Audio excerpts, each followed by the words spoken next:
ನೋಡ್ತಾ ಇದ್ದೀವಿ gate number 5 ನಲ್ಲಿ ನಿಂತಿದ್ದಂತಹ ಕಾರುಗಳಿಗೆ ಬೆಂಕಿ ತಗುಲಿರುವಂತಹ ಹಿನ್ನೆಲೆಯಲ್ಲಿ ಸಾಕಷ್ಟು ಸಂಖ್ಯೆಯಲ್ಲಿ ಅಂದ್ರೆ 200ಕ್ಕೂ ಹೆಚ್ಚು ಕಾರುಗಳು ಬೆಂಕಿಗಾಹುತಿಯಾಗಿವೆ.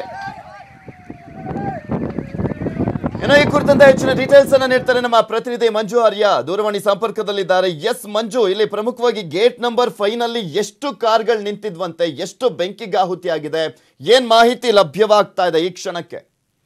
ಪೃಥ್ವಿ, ಏರ್ ಶೋ ನಡೆಸಿದಂತಹ ಗೇಟ್ ನಂಬರ್ 5 ಬಳಿ ಸುಮಾರು 500ಕ್ಕೂ ಅಧಿಕ ಕಾರುಗಳು ಕೂಡ ಅಷ್ಟೇ ಪಾರ್ಕಿಂಗ್ ಮಾಡಲಾಗಿತ್ತು. ಈ ಒಂದು ಸಂದರ್ಭದಲ್ಲಿ 12 ಗಂಟೆ ವೇಳೆಯಲ್ಲಿ ನಡೆದಂತ ಒಂದು ಅಗ್ನಿ ಅವಘಡದಲ್ಲಿ ಸುಮಾರು 200ಕ್ಕೂ ಅಧಿಕ ಕಾರುಗಳು ಈಗಾಗಲೇ ಸುಟ್ಟು ಕರಕಲಾಗಿರುವಂತದ್ದು. ಜೊತೆಗೆ ಇನ್ನೂ ಅಲ್ಲಿ 300 ಕಾರುಗಳು ಆ ಒಂದು ಪಾರ್ಕಿಂಗ್ ಪ್ಲೇಸ್ ನಲ್ಲಿದೆ. ಆ ಒಂದು ಕಾರುಗಳಿಗೂ ಕೂಡ ಅಷ್ಟೇ ಬೆಂಕಿ ಆವರಿಸುವಂತಹ ಸಾಧ್ಯತೆಗಳಿದೆ. ಈ ನಿಟ್ಟಿನಲ್ಲಿ ಸುಮಾರು 10ಕ್ಕೂ ಅಧಿಕ ಅಗ್ನಿಶಾಮಕ ಸಿಬ್ಬಂದಿಯ ಅಧಿಕಾರಿಗಳು ಕೂಡ ಈಗಾಗಲೇ ಬೆಂಕಿಯನ್ನು ನಂದಿಸುವಂತಹ ಕಾರ್ಯವನ್ನು ಕೂಡ ಈಗಾಗಲೇ ಮಾಡ್ತಿದ್ದಾರೆ.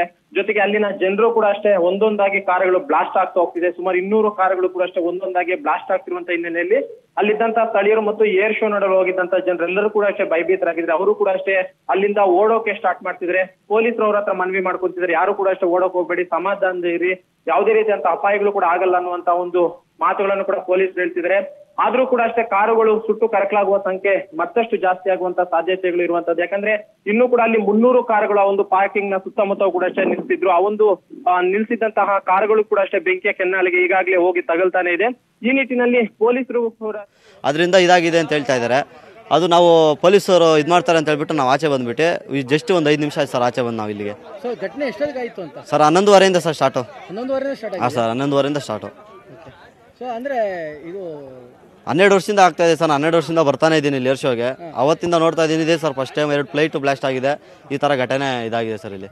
ಇದು ಬೆಂಕಿ ಹತ್ಕೊಂಡಿರೋ ಕಾರ್ಗಳು ಇದೆ ಫಸ್ಟ್ ಟೈಮ್? ಹಾಂ ಸರ್ ಇದೆ ಸರ್, ಫಸ್ಟ್ ಟೈಮ್ ಇದೆ. First time. ತಮ್ಮ ಹೆಸರು? ಶಿವಕುಮಾರ್ ಅಂತ ಹೇಳಿ ಸರ್. ಏನು ಮಾಡ್ಕೊಂಡಿದ್ದೀರಾ ಸರ್? ನಾವು ಕೆಲಸ ಮಾಡ್ತಾ ಇದ್ವಿ. ಕಳಿಸ್ಬಿಡ್ತೀವಿ, ಹೋಗ್ತಿದ್ಯಾ? ಈಗೆಲ್ಲ ಕಳಿಸ್ಬಿಡ್ತೀನಿ.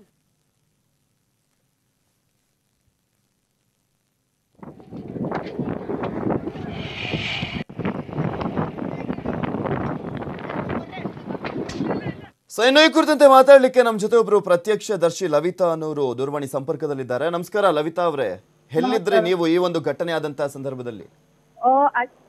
ಆಕ್ಚುಲಿ ಏರ್ ಶೋ ಆಗ್ತಾ ಇತ್ತು. ಸಡನ್ಲಿ ಇದು ಬೆಂಕಿ ಕಾಣಿಸ್ಕೊಂಡಿದ್ದು, ಅಂದ್ರೆ ದಟ್ಟನೆ ಹೊಗೆ ಕಾಣಿಸ್ಕೊಳ್ಳೋದು. ಆಮೇಲೆ ಏರ್ ಶೋ ಸ್ಟಾಪ್ ಮಾಡಿದ್ರು. ಸೋರ್ಸಸ್ ಪ್ರಕಾರ it is like ground floor fire it parking ಏರಿಯಾದಲ್ಲಿ. ಓಕೆ,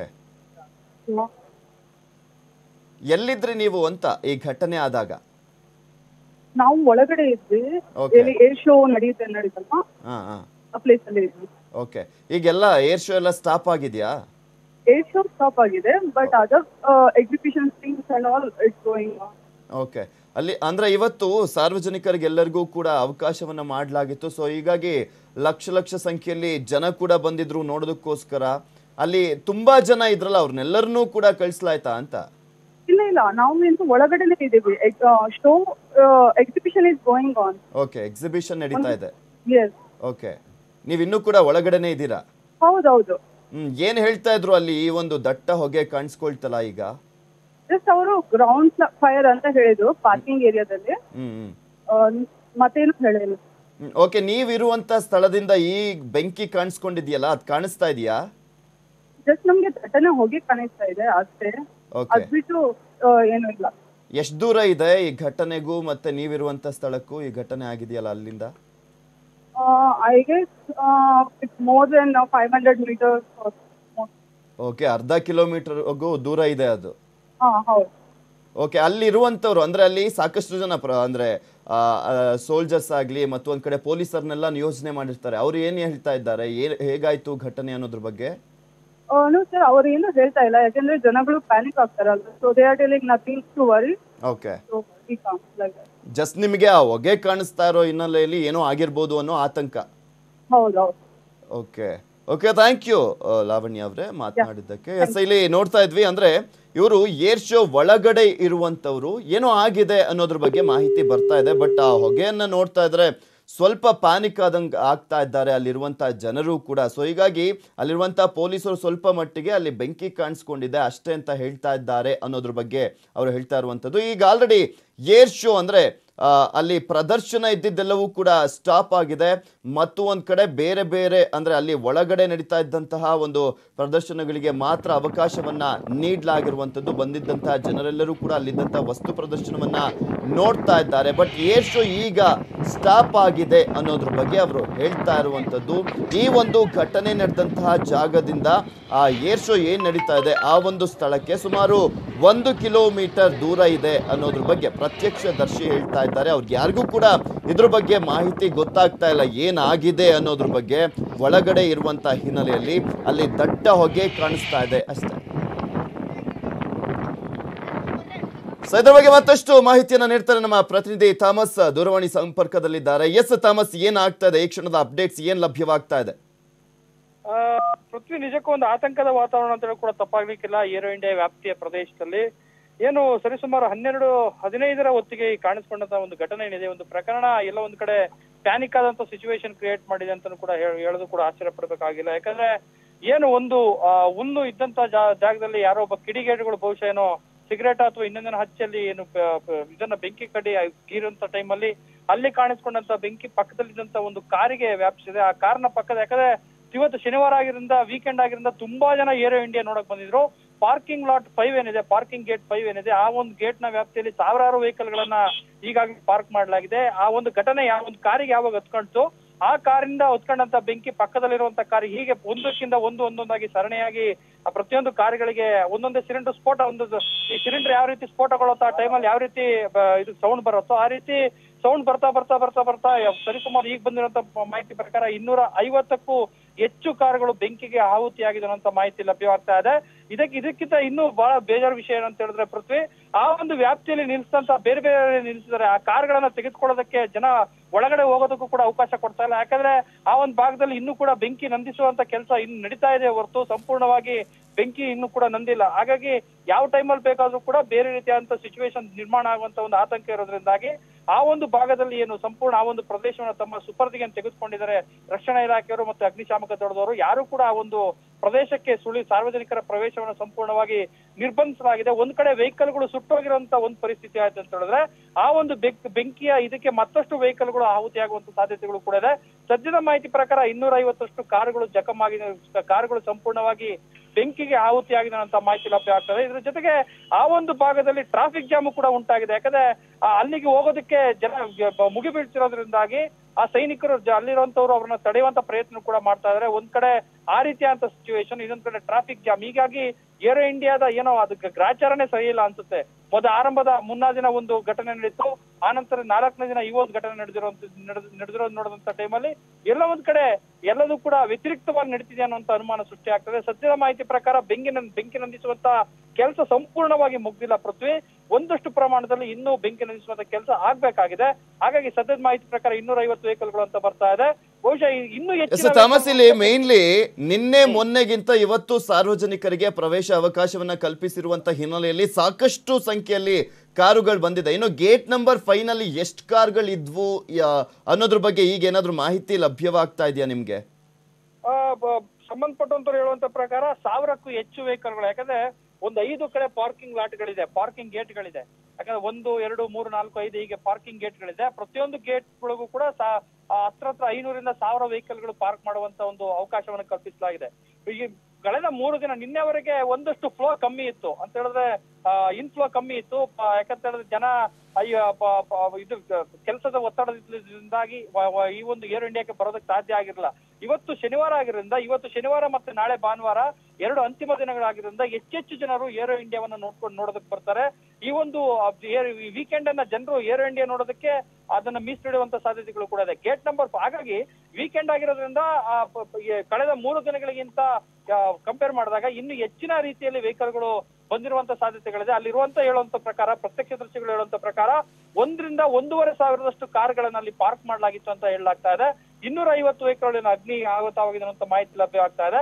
ಅದರ ಪ್ರಮಾಣನೂ ಕೂಡ ಹೆಚ್ಚಾಗುವಂತ ಸಾಧ್ಯತೆಗಳು ಕೂಡ ಇದ್ದೇ ಇದೆ ಪೃಥ್ವಿ. ಹಾಗಾಗಿ ಹೆಚ್ಚು ಹಾನಿ ಆಗೋದಕ್ಕೆ ಅವಕಾಶ ಕೊಡದ ರೀತಿಯಲ್ಲಿ ಒಟ್ಟಾರೆ ಪರಿಸ್ಥಿತಿಯನ್ನ ಹತೋಟಿಗೆ ತರುವಂತ ಥಾಮಸ್, ಇದು ಈ ಒಂದು ಪ್ರಯತ್ನ ಏರ್ ಶೋ ಬೆಂಗಳೂರಿನಲ್ಲಿ ನಡೀತಾ ಇರುವಂತ ಏರ್ ಶೋ ಇಡೀ ಏಷ್ಯಾದಲ್ಲೇ ನಂಬರ್ 1 ದೊಡ್ಡ ಏರ್ ಶೋ ಅನ್ನ ನಡೆಸಲಾಗ್ತಾ ಇದೆ ಪ್ರತಿ ವರ್ಷ ಕೂಡ. ಈ ಒಂದು ಸಂದರ್ಭದಲ್ಲಿ ಎಲ್ಲಾ ರೀತಿಯಾದಂತ ಮುಂಜಾಗ್ರತಾ ಕ್ರಮಗಳನ್ನ ಕೈಗೊಂಡಿರ್ತಾರೆ. ಅಂದ್ರೆ ಅಲ್ಲಿ ಪ್ರಮುಖವಾಗಿ ಅಗ್ನಿಶಾಮಕ ದಳದ ಸಿಬ್ಬಂದಿ ಮತ್ತೊಂದ್ ಕಡೆ ವಾಹನಗಳನ್ನೆಲ್ಲವನ್ನೂ ಕೂಡ ಅಲ್ಲಿ ಇರಿಸಲಾಗಿರುತ್ತೆ. ಈ ಘಟನೆ ನಡೆದಾಗ ಅಲ್ಲಿ ಯಾವುದೂ ಕೂಡ ಅಗ್ನಿಶಾಮಕ ದಳದ ವಾಹನಗಳು ಇರ್ಲಿಲ್ವಾ? ಬಹುಶಃ ಇದ್ದಿತ್ತು ಅಂತ ಹೇಳಿದ್ರೆ ಈ ರೀತಿಯಾದಂತ ಅಚಾತುರ್ಯ ಆಗೋದಕ್ಕೆ ಸಾಧ್ಯ ಇರ್ತಾ ಇರಲಿಲ್ಲ ಪೃಥ್ವಿ. ಯಾಕಂತ ಹೇಳಿದ್ರೆ ಎಲ್ಲಾ ಕಾನ್ಸಂಟ್ರೇಷನ್ ಕೂಡ ಏರೋ ಇಂಡಿಯಾ ನಡೆಯುವಂತ ಒಂದು ಆಯಕಟ್ಟಿನ ಸ್ಥಳ ಏನಿದೆ, ಆ ಒಂದು ಆಯಕಟ್ಟಿನ ಸ್ಥಳದ ಮೇಲೆನೆ ಜಾಸ್ತಿ ಜನ ಕಾನ್ಸಂಟ್ರೇಷನ್ ಇದರಿಂದ ಅಲ್ಲಿ ಅಗ್ನಿಶಾಮಕ ಇಲಾಖೆಯ ವಾಹನಗಳು ಸಾಕಷ್ಟು ಸಂಖ್ಯೆಯಲ್ಲಿದ್ವು.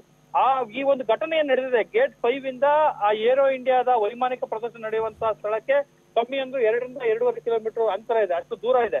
ಹಾಗಾಗಿ ಎಲ್ಲೋ ಒಂದ್ ಕಡೆ ಒಂದಷ್ಟು ಮುನ್ನೆಚ್ಚರಿಕೆಯನ್ನು ತೆಗೆದುಕೊಳ್ಬೋದಿತ್ತ ಅಂತ ಅನ್ಸುತ್ತೆ. ಯಾಕಂದ್ರೆ ಯಾವ ಟೈಮಲ್ಲೂ ಕೂಡ ಇದು ಬಿಸಿಲಾಗಿರೋದ್ರಿಂದ ಈ ಕಾಡ್ಗಿಚ್ಚಾಗುವಂತ ಸಾಧ್ಯತೆಗಳು ಎಲ್ಲಾ ಕಡೆ ಜಾಸ್ತಿ ಇದ್ದೇ ಇರುತ್ತೆ ಬೇಸಿಗೆ ಟೈಮಲ್ಲಿ. ಹಾಗಾಗಿ ಎಲ್ಲೋ ಒಂದ್ ಕಡೆ ಅಗ್ನಿಶಾಮಕ ಇಲಾಖೆಯ ವಾಹನಗಳು ಪ್ರತಿಯೊಂದು ಸ್ಥಳಗಳಲ್ಲಿ ಈ ರೀತಿಯಾದಂತ ಸ್ಥಳಗಳಲ್ಲಿ ನಿಯೋಜನೆಗೊಂಡಿದ್ದೇ ಆದಲ್ಲಿ ಬಹುಶಃ ಈ ರೀತಿಯಂತ ಅಚಾತುರ್ಯ ಆಗ್ತಿತ್ತೋ ಗೊತ್ತಾಗ್ತಿರಲಿಲ್ಲ.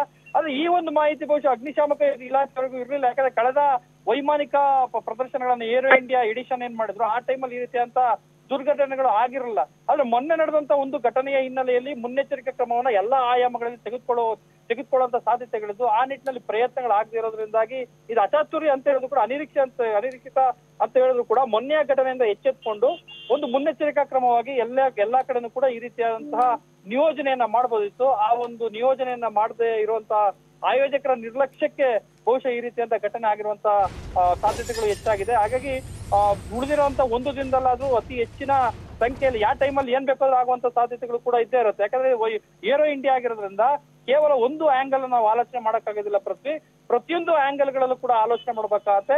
ಆ ಒಂದು ಆಲೋಚನೆ ಮಾಡದಿರುವಂತ ಒಂದು ಆಲೋಚನಾ ರೀತಿಯ ಕೊರತೆನೆ ಇವತ್ತಿನ ಈ ಒಂದು ದುರ್ಘಟನೆ ಆಗೋದಕ್ಕೆ ಕಾರಣ ಆಯ್ತು. ಥಾಮಸ್, ಮತ್ತೊಂದ್ ಕಡೆ ಹೇಳ್ತಾ ಇದ್ರಿ, ಅಲ್ಲಿದ್ದಂತವ್ರು ಹೇಳ್ತಾ ಇದ್ರು ಸಾವಿರಾರು ಸಂಖ್ಯೆಯಲ್ಲಿ ಕಾರುಗಳು ಮತ್ತು ಒಂದ್ ಕಡೆ ದ್ವಿಚಕ್ರ ವಾಹನಗಳು ನಿಂತಿದ್ವು ಅಂತ. ಇಲ್ಲಿ ಏರ್ ಶೋಗೆ ಬರ್ಬೇಕು ಅಂದ್ರೆ ಎಲ್ಲರೂ ಕೂಡ ದ್ವಿಚಕ್ರ ವಾಹನ ಅಥವಾ ಕಾರ್ನಲ್ಲೇ ಬಂದಿರ್ತಾರೆ, ಯಾಕೆಂದ್ರೆ ತುಂಬಾ ದೂರ ಇದೆ ಬೆಂಗಳೂರಿನಿಂದ, ಔಟ್ಸ್ಕರ್ಟ್ಸ್ ಅಲ್ಲಿ ಇರುವಂತ ಹಿನ್ನೆಲೆಯಲ್ಲಿ. ಸೊ ಹೀಗಾಗಿ ಈ ಘಟನೆ ನಡೀತಿದ್ದ ಹಾಗೆ ದಟ್ಟ ಹೊಗೆ ಕಾಣಿಸ್ಕೊಂಡಿರುತ್ತೆ, ಒಳಗಿರುವಂತವರು ಕೂಡ ಪ್ಯಾನಿಕ್ ಆಗಿರ್ತಾರೆ, ನಮ್ ಗಾಡಿ ಎಲ್ಲಿ ಹೊತ್ತಿ ಉರಿತಾ ಇದೆ ಅನ್ನುವ ಆತಂಕ ಕೂಡ ಇರುತ್ತೆ. ಅವರೆಲ್ಲರೂ ಏನಾದ್ರೂ ಹೊರಗಡೆ ಓಡ್ ಬಂದು ಏನಾದ್ರೂ ನೋಡುವಂತ ದೃಶ್ಯ ಅಥವಾ ಅಲ್ಲಿ ಏನ್ ಆಗ್ತಾ ಇದೆ ಅನ್ನೋದ್ರ ಬಗ್ಗೆ ಅಲ್ಲಿ ಆತಂಕಕ್ಕೊಳಗಾಗಿದ್ದಾರಾ ಅಂತ? ಖಂಡಿತ ಪೃಥ್ವಿ, ಸಾಕಷ್ಟು ಆತಂಕದ ವಾತಾವರಣ ಈ ಒಂದು ಭಾಗದಲ್ಲಿ ನಿರ್ಮಾಣ ಆಗಿದೆ. ಯಾಕಂತ ಹೇಳಿದ್ರೆ ವೆಹಿಕಲ್ಗಳೇನು ಅಗ್ನಿಗೆ ಆಹುತಿ ಆಗಿದ್ದಾವೆ, ಆ ವೆಹಿಕಲ್ಗಳ ಮಾಲೀಕರ ಬಹುಶಃ ಅವರ ಒಂದು ನೋವು ಅತಿ ಹೆಚ್ಚಿನ ರೀತಿಯಲ್ಲಿ ಇದ್ದೇ ಇರುತ್ತೆ. ಏರೋ ಇಂಡಿಯಾಕ್ಕೆ ಬಂದ್ರೆ ಏರೋ ಇಂಡಿಯಾದ ಒಂದು ಸಂಭ್ರಮವನ್ನ ಪಡೆದುಕೊಳ್ಳೋದಕ್ಕೆ ಬಂದಂತಹ ನಮಗೆ ಈ ರೀತಿಯಾದಂತಹ ಒಂದು ಕೆಟ್ಟ ಒಂದು ಅನುಭವ ಆಗಿದ್ರ ಬಗ್ಗೆ ಸಾಕಷ್ಟು ಬೇಸರ ಕೂಡ ಇದ್ದೇ ಇರುತ್ತೆ. ಅಲ್ಲದೆ ಆಯೋಜಕರ ಬಗ್ಗೆನೂ ಕೂಡ ಸಾಕಷ್ಟು ಆಕ್ರೋಶನೂ ಕೂಡ ವ್ಯಕ್ತಪಡಿಸ್ತಾ ಇದ್ದಾರೆ. ಸರಿಯಾದ ವ್ಯವಸ್ಥೆನ, ಯಾಕಂದ್ರೆ ಮೊನ್ನೆ ಒಂದು ಘಟನೆ ಆಯ್ತು, ಆ ಒಂದು ಘಟನೆಯಿಂದ ಎಚ್ಚೆತ್ಕೊಳ್ಬೋದಿತ್ತು. ಆ ಒಂದು ಘಟನೆಯಿಂದ ಎಚ್ಚೆತ್ಕೊಳ್ದೇ ಇರುವಂತಹ ಆಯೋಜಕರ ನಿರ್ಲಕ್ಷ್ಯದಿಂದಲೇ ಬಹುಶಃ ಈ ರೀತಿ ಘಟನೆ ಆಗಿರ್ಬೋದು ಅನ್ನೋ ಆಕ್ರೋಶವನ್ನು ವ್ಯಕ್ತಪಡಿಸ್ತಾ ಇದ್ದಾರೆ. ಒಂದ್ ಕಡೆ ಆತಂಕ ಇದ್ದೇ ಇದೆ, ಯಾಕಂದ್ರೆ ವೆಹಿಕಲ್ ಗಳನ್ನ ಕಳ್ಕೊಂಡು ಇರ್ಬೋದು ಅಥವಾ ತನ್ನ ವೆಹಿಕಲ್ಗಳು ಆ ಪಾರ್ಕಿಂಗ್ ಗೇಟ್ 5 ನಲ್ಲಿ ನಿಲ್ಸಂತ ವೆಹಿಕಲ್ ಗಳನ್ನ ಪಾರ್ಕ್ ಮಾಡಿದ್ದು, ಆ ಪಾರ್ಕ್ ಮಾಡಿದಂತ ವೆಹಿಕಲ್ ಗಳ ಮಾಲೀಕರು ಅಲ್ಲಿ ದೌಡಾಯಿಸೋದಕ್ಕೆ ಪ್ರಯತ್ನ ಪಡ್ತಾ ಇದ್ದಾರೆ. ಆದ್ರೆ ಅವರಿಗೆ ಅಲ್ಲಿ ಹೋಗೋದಕ್ಕೆ ರೀಚ್ ಆಗೋದಕ್ಕೆ ಅವಕಾಶ ಮಾಡ್ಕೊಡ್ತಾ ಇಲ್ಲ. ಅದಕ್ಕೆ ಬೇರೆ ಬೇರೆ ಕಾರಣಗಳು ಕೂಡ ಇರುತ್ತೆ. ಯಾಕಂದ್ರೆ ಅನಾಹುತದ ಇದು ಪ್ರಮಾಣ ಜಾಸ್ತಿ ಆಗುವಂತ ಸಾಧ್ಯತೆಗಳು ಇರ್ತದೆ. ಯಾಕಂದ್ರೆ ಈಗ ಇನ್ನು ಪರಿಸ್ಥಿತಿ ಬೂದಿ ಮುಚ್ಚಿನ ಕೆಂಡದ ಎಲ್ಲವೂ ಕೂಡ ಸರಿಯಾಗಿಲ್ಲ. ಹಾಗಾಗಿ ಅಲ್ಲಿಗೆ ಹೋಗೋದಕ್ಕೆ ವೆಹಿಕಲ್ ಗಳ ಮಾಲೀಕರು ತಮ್ಮ ವೆಹಿಕಲ್ಗಳು ಏನಾಗಿದೆ, ಪರಿಸ್ಥಿತಿ ಏನಾಗಿದೆ, ಉಳ್ಕೊಂಡಿದಾವೋ ಅಥವಾ ಸಂಪೂರ್ಣ ಅಗ್ನಿಗೆ ಆಹುತಿ ಆಗಿದಾವೋ ಅದನ್ನು ಉಳಿಸ್ಕೊಳ್ಳೋದಕ್ಕೆ ಸಾಧ್ಯತೆಗಳಿಂದ ಅಲ್ಲಿ ಹೋಗೋದಕ್ಕೆ ಅವಕಾಶ ಮಾಡ್ಕೊಡಿ ಅಂತ ಸೈನಿಕರ ಹತ್ರ ಗೋಗರಿತಾ ಇದ್ದಾರೆ. ಅವ್ರಿಗೆ ಅವಕಾಶ ಮಾಡ್ಕೊಡ್ತಾರೆ. ಹಾಗೆ ಎಲ್ಲ ಒಂದ್ ಕಡೆ ಆಯೋಜಕರು, ಸೈನಿಕರು ಮತ್ತು ಇವ್ರ ನಡುವೆ ಒಂದಷ್ಟು ಮಾತಿನ ಚಕಮಕಿ ಈಗಲೂ ಕೂಡ ನಡೀತಾ ಇದೆ. ಹಾಗಾಗಿ ಎಲ್ಲೋ ಒಂದ್ ಕಡೆ ಆತಂಕದ ವಾತಾವರಣ ಇನ್ನೂ ಈ ಒಂದು ಭಾಗದಲ್ಲಿ ನಿರ್ಮಾಣ ಆಗಿದೆ. ಓಕೆ, ಥ್ಯಾಂಕ್ ಯು ಥಾಮಸ್ ನಿಮ್ಮೆಲ್ಲ ಅಪ್ಡೇಟ್ಸ್ಗಾಗಿ.